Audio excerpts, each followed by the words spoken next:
if you look at them. President Trump, obviously not against anyone, but raising $46 million in the fourth quarter. Bernie Sanders with a jaw-dropping $34.5 million, and as he mentioned there, a lot of them from small donors. The average donor, $18. Pete Buttigieg, Joe Biden there, and Andrew Yang with a significant quarter in the fourth quarter as well as fundraising.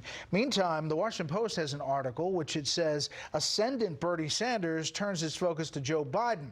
And there's a quote, it's just a lot of baggage that Joe takes into the campaign, which isn't going to create energy and excitement.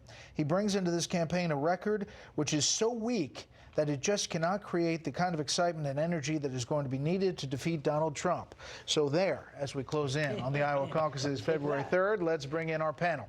Washington Post columnist Marc Thiessen, Mara Liasson, national political correspondent of National Public Radio, and Matthew Cottonetti, founding editor of the Washington Free Beacon.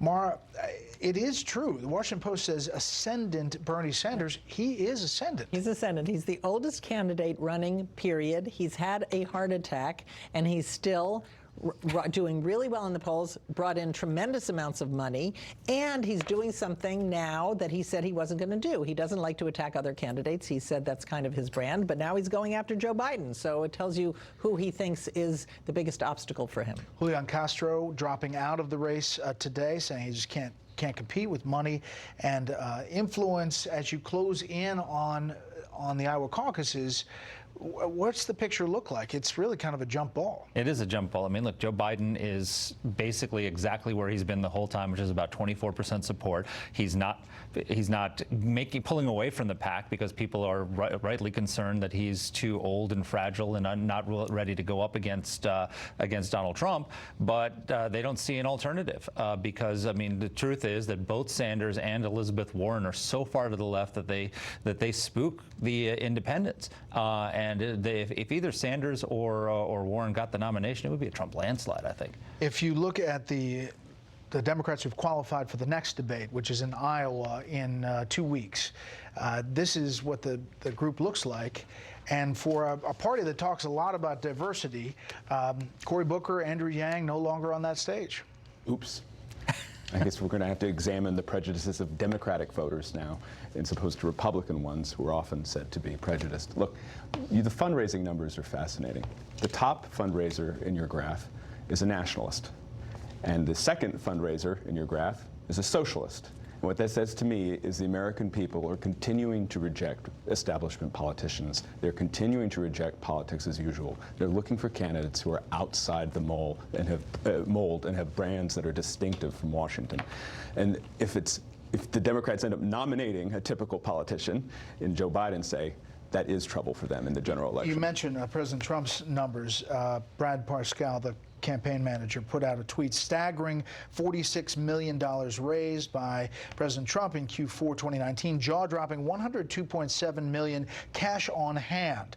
This is just campaign fundraising, doesn't include RNC money. This will be huge too. Big response to POTUS record, Dems impeachment, Trump gets stronger. $10 million raised, Mara, just in the day of the actual impeachment vote. There's no doubt that impeachment has helped him raise money. There's no doubt that $46 million is a staggering number. However, if you add up all of the Democratic fundraising totals, they're twice as much as he has raised, and that did not happen in 2012. Right, and that's to assume that all of those candidates, however, would coalesce behind one Democratic candidate. That's to assume, but just in terms of a fundraising marker, in 2012, the last time we had an incumbent president running, the Republican field together did not outraise Barack Obama at this point. You mentioned impeachment as a political issue. Here is Susan Collins from Maine, Republican, about this upcoming trial. I am open to witnesses. I think it's premature to decide who should be called until we see the evidence that is presented and get the answers to the questions that we senators can submit through the Chief Justice to both sides. So you have Susan Collins and Lisa Murkowski both saying, maybe witnesses. They would need 2 others, Republicans, to vote to make that happen, we think. Obviously, the articles of impeachment haven't moved from the House to the Senate yet, but likely is going to be next week. Yeah, I think it would be very unlikely that the Republicans are going to buck the majority leader when he's managing this process. I mean, look, the Democrats are completely hypocritical here.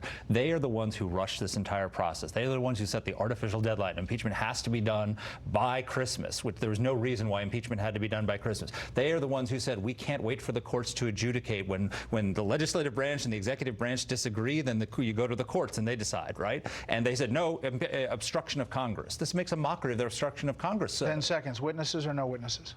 I doubt it very much. No witnesses, and don't bet against McConnell. No witnesses, and obviously acquitted. Okay. When we come back, one presidential candidate hangs a very chilly 10.